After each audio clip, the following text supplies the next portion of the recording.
राजधानी रांची स्थित अपने आवास पर राष्ट्रीय सचिव कांग्रेस पूर्व विधायक बड़कागांव अंबा प्रसाद ने संवाददाता सम्मेलन को संबोधित किया और इस संवाददाता सम्मेलन के माध्यम से विस्थापन, अनलीगल मीनिंग और पुनर्वास विषय पर अपनी बात को विस्तृत रूप से रखा।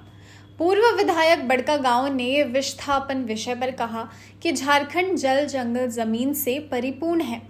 झारखंड में प्राकृतिक संसाधन भरपूर है, परंतु ये बहुत बड़ी विडंबना का विषय है कि इसी प्राकृतिक संसाधन के लूट के कारण अपने ही जगह से यहाँ के लोगों को बेदखल किया जा रहा है, जो काफ़ी गंभीर मसला है। विस्थापितों को जबरन मजबूर किया जा रहा है कि वो अपनी जगह को छोड़कर यहाँ से चले जाएं और ना ही उन्हें उचित मुआवजा भी इसके लिए दिया जा रहा है, ना ही पुनर्वास नीति अपनाई जा रही है।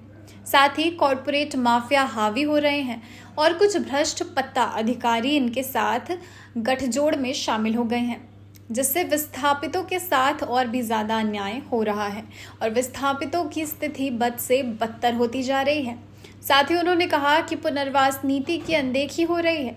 जिस तरह से RFCATL ARR 2013 नियम, फॉरेस्ट राइट एक्ट का उल्लंघन, जंगल को डाइवर्ट किए जाने के विषय पर रोक लगना बेहद ज़रूरी है, वैसे ही पुनर्वास नीति का सख्ती से अनुपालन होना भी ज़रूरी है।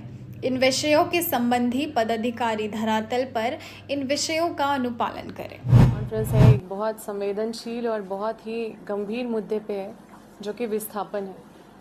आप जानते हैं झारखंड हमारा जल जंगल ज़मीन की भूमि है, प्राकृतिक संसाधनों से भरपूर है, लेकिन विडंबना ये है कि यही प्राकृतिक संसाधन की लूट के वजह से यहाँ के ही लोग अपने ही घर से बेदखल किए जा रहे हैं। उनको जबरन यहाँ से निकाल के और उनका सूद भी नहीं लिया जा रहा और जा कहाँ रहे हैं। हमारे क्षेत्र में तो विस्थापन एक बहुत बड़ा समस्या है और रोज़ हम लोग इससे जूझते हैं। सैकड़ों लोग हमारे पास आते हैं, अपनी पीड़ा व्यथा बताते हैं। आप सबसे ये अवगत करना चाहते हैं कि जिस तरह से विस्थापित जो मूल्य चुका रहे हैं, उससे आपको अवगत करना चाहते हैं। ना सही मुआवजा मिल रहा है। जो विस्थापित लोग हैं उनको बायजबरन मजबूरन मतलब उनको बाध्य किया जा रहा है कि वो घर छोड़ के चले जाए, बिना उनका बताए उनके घर को ढा दिया जा रहा है।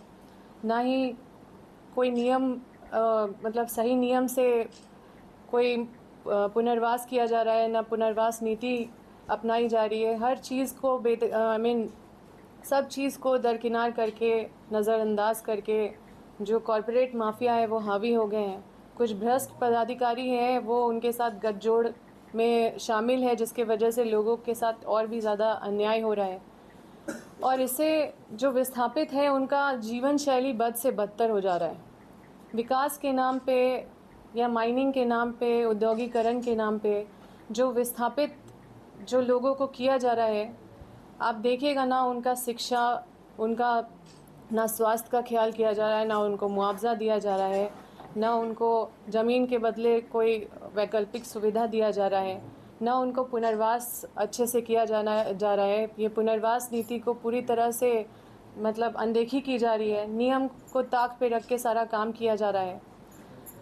तो इन सब चीज़ों की लड़ाई तो हम सब, पूर्व मंत्री श्री योगेंद्र साहु, पूर्व विधायक निर्मला देवी भी लड़ती आई हैं, हम भी लड़ते आए हैं।